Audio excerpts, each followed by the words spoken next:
When officials in Colorado, state officials in Colorado, and the administrative team, researchers, clerks, etc., when they are compiling, when they're producing their document, do you think they said, "Oh, Bob, what about that Suzanne Morphew? Yeah, she, isn't that Barry Morphew in prison for her murder? She's dead, isn't she? She was, yeah, that was abuse. Well, she's on the list." No. Each person is researched and categorized, surely. They know the status of each person as it has been decreed by law in their state, the state of Colorado, which the list is pertaining to, this whole document is pertaining to. I'll find the link again. Sorry, I'm not naming the document right now because I can't remember it. I don't want to put it wrong, but I will put a link. They have made a measured decision. They have discussed that and decided what to do, and they've got their own reasons, they've got their own why, and think about that why. Why do officials why would they do something so bonkers, so outrageous as to name a woman whose case is open in the courts, hasn't even gone to trial? Why are they listing her as deceased and a victim of, or the concept of pertaining to her, of domestic violence, written down black and white in a document produced by the Attorney General, whose job it is to oversee the layers of legal office in his state? His job is to uphold law to the letter. It is to ensure that the law is upheld to the letter in his state, and that's his job. So who is he protecting? What is he doing? Because a regular, normal person without an agenda would say, well, we either can't yet produce this document, or this will be an amended document, there will be edits. And normally you would have an edited document where a footnote is put in. Excuse me, I look very ragged and tired, don't I? And I'm yelling at you. Haven't had a lot of sleep. This is driving me bonkers.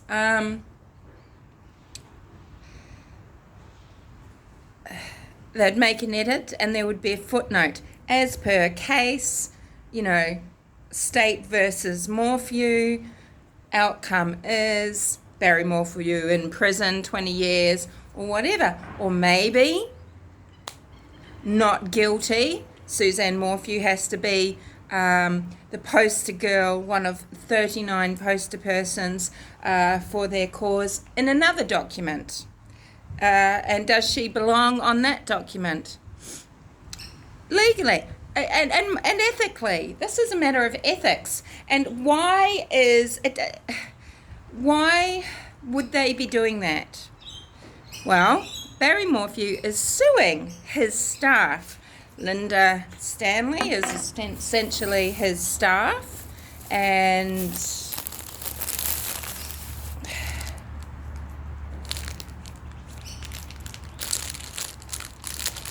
they're being sued.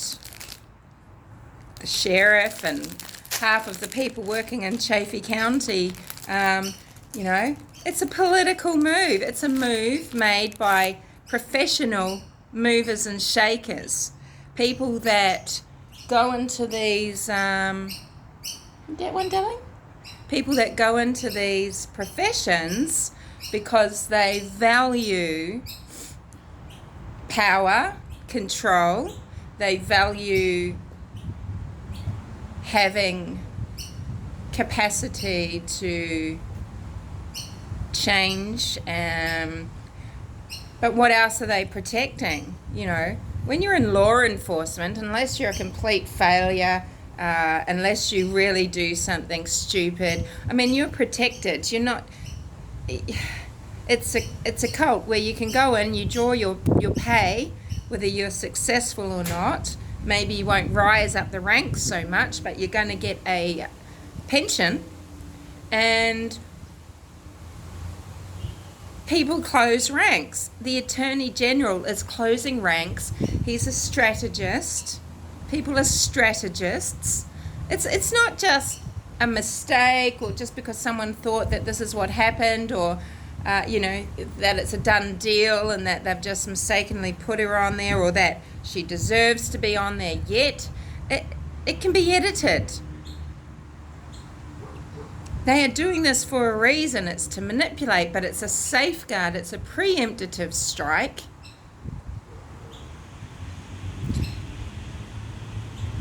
Against the lawsuit. Is that what it looks like?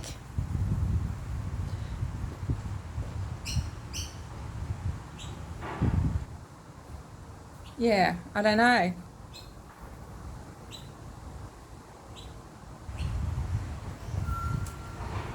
There's a reason for it. It's not just because, hey, but this is how it is, and so she's there, and it's a done thing. This is unethical. This should bug you to the nth.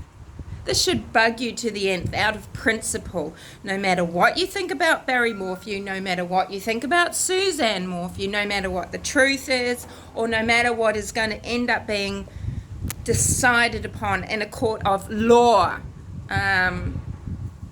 this should bug you, that you are being used, that other people's names and memories, those other 38 people, they are being... Suzanne's being abused. Suzanne is being abused by the system that is trying to save their own ass, because of their incompetence today is going to cause financial ruin tomorrow. This is going to come out of their insurance policies for liability. Excuse me, I didn't throw that down there for you. Do you have wings? Carnivore dog. I shouldn't be feeding. Don't feed your dog banana bread. Don't even eat it yourself. It's really bad for you. This was for the birds. It's bad for them as well. You know, oh puppy. Think about that. Why? Think about it. It's a strategic move. It's dishonorable to Suzanne. It's dishonorable to her family, because she hasn't been found to be deceased yet, or a victim.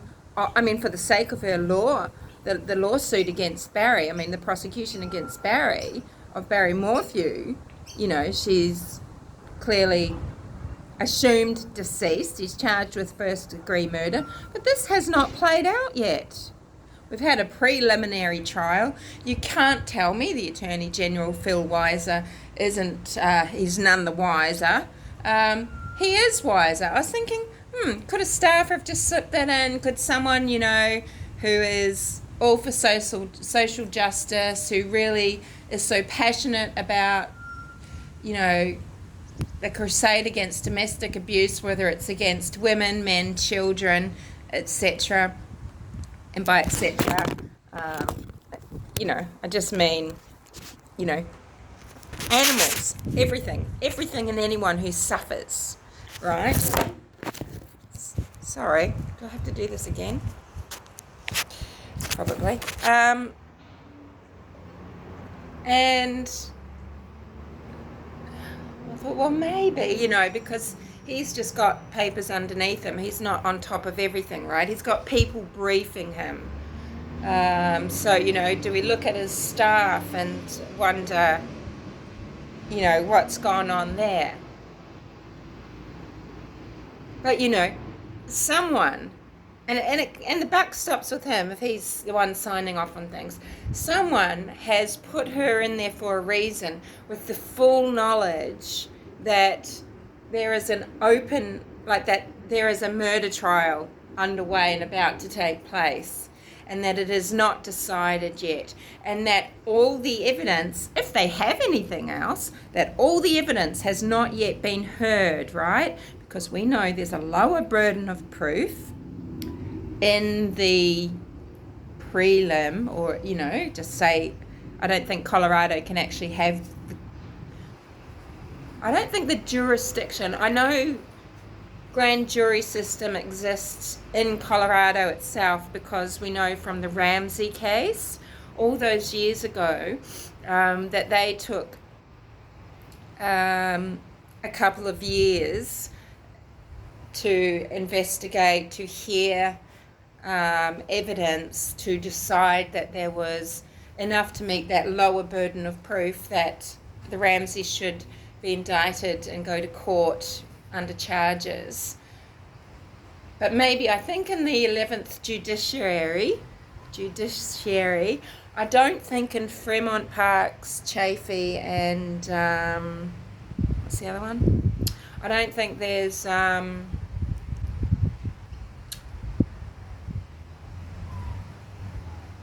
I don't know if they can have the grand jury system. But because the case revolves around a wife being murdered by a husband, so domestic violence, domestic abuse, domestic violence, murder, it was of utmost importance for the prosecution to work on proving beyond a reasonable doubt that Suzanne was in a situation where there was grave danger to her life. If it is depending on, I guess, what the angle is, because she may have not been a victim of any sort of abuse, and then there's a rage event, but the defense, the prosecution, I believe, is angling at some sort of, there's been a build up to this of abuse, and then there's been some sort of premeditation, and it's done. So they had a quite heavy burden on them to prove. Oh God, I'm all tangled up. And so they haven't done it, right? What we need to be worried about is if there is such a low level. Now, this isn't, look, believe women, believe children, believe men. Trust me, men are starved, beaten in their own homes. These men that are family men that are just suffering, and the shame and the pain that they feel is exceptional because of how society feels that the man shouldn't be so weak, right? And how could this happen? So they're not often believed, and they are grossly psychologically manipulated just as much as women and children can be, right? Now, we've got a case. I wish I had looked up the name before I started talking to you. My eyes are streaming, sorry. I'm tired, and it's the wind and everything. There was the case of the psychiatrist, this woman. She's completely batty. I called it from the start, and I think I really must separate my humanimals musings into playlists, because I've got a lot of cases that I've talked about that aren't in their own playlist, so it makes it a bit more tricky. But she was gaslighting everybody in her life. She was lying and manipulating because she had the ability to do it, and she's a narcissist and she's a psychopath. She was making out that her husband, her ex-partner, the father of her twins, was psychologically abusing her, torturing her children. When he had you know, she'd left him. She was in a relationship with another woman, I think, and she was telling all these lies to everyone, and she was so abusive. But you know, she's making out for the courts and everything, and to the children's school, that this guy was brutal, violent, manipulative, dangerous, and it's her. And she killed her children, and she suicided. She was the abuser, and this is and now courts are waking up to, when cases are in front of them to do with custody of children and things like that, they are waking up to the person that is saying that they are suffering narcissistic abuse, that we need to look a lot more closely, take our time, because that person could well be the one that is actually committing the crimes against the other, those immoral, terrible crimes of abuse, right? And this is what we've got to be careful of. If we are going to allow in a court of law, yes, now she became the victim. Let's just say this had gone to divorce court rather than to become a murder case. What say Suzanne had decided, she's the one having the affair, right? So not only is that humiliating Barry Morphew, it's hurting him, right? Most husbands would be hurt and humiliated by that, right? Whether they're having their own affairs or not. Now, what if she is just telling her friend, she wasn't telling her friend that she was having the affair, she was just telling her friend various things about Barry being an asshole. So, what if she is contriving? You know, it leaves it open for people to contrive. So, let's say I'm embroiled in a divorce, I fucking hate this man, I want him out of my life. Because it's just been a nightmare. It's not amicable.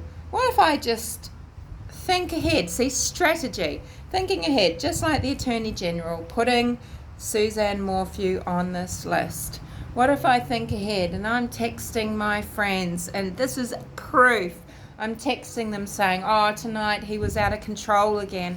He was drinking. Is that the same as having a recording? Let's say using your mobile phone to record the abuse, or perhaps purchasing a spy pen, or using some other type of surveillance technology. No, I don't. I then text my friend, last night was terrible, we've been up all night, I didn't get sleep, I was afraid to go to bed, I slept in the bathtub. Is there a recording? Did you not have you? Okay, maybe he's got your phone, but what if you've got your phone? Why aren't you recording it when you're locked in the bathroom in the bathtub? You know, the bathtub, ladies, is a place that many people have slept in abusive relationships. You don't sleep in the spare bed, you lock yourself in a room somewhere, right? And in this day and age, you've usually got your mobile phone, unless somehow this person's got it from you, which might happen too. And if they are truly financially abusive, guess what? You don't have a phone. You might be able to manage to get a burner phone, but you don't have, your mobile phone bill isn't paid for. You're not in control of the finances. You're not doing the finances for the business. You're not doing the business finances. You're not doing the books. You don't have access to the money, the ability to siphon money, to put in maybe a couple of bank accounts, right? So if the burden of proof is only that cute little butt, is only that there are texts or someone saying, someone said, my friend or my daughter said get a AVO, and it's not coming from them, or, you know, this is not a burden of proof enough, because this leaves it wide open for manipulation and abuse of the system and torture of people who are just trying to have an amicable divorce, to maybe negotiate where things are fair, where someone gets the house and someone gets the money. Someone has the children on the weekends and someone has children with them during the week. That's all they want. And yet people, bitter and twisted, will abuse a system that has zero level of burden of proof of abuse, so that they are ruined for life. They will never own anything ever again. They will never see their children, right? This is what you are letting in. It's not about supporting victims of abuse. There are ways to do that. Yes, there need to be better setups where money is used more wisely and more freely to help people escape. Why are charities set up to help people, with fostering their animals when they're trying to leave? Why is that a charity?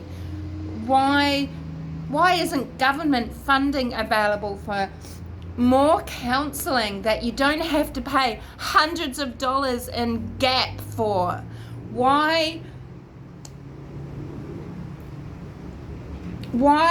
are people able to use corrupt police friends of theirs to find out where their ex-woman lives so that they can go around and kill them?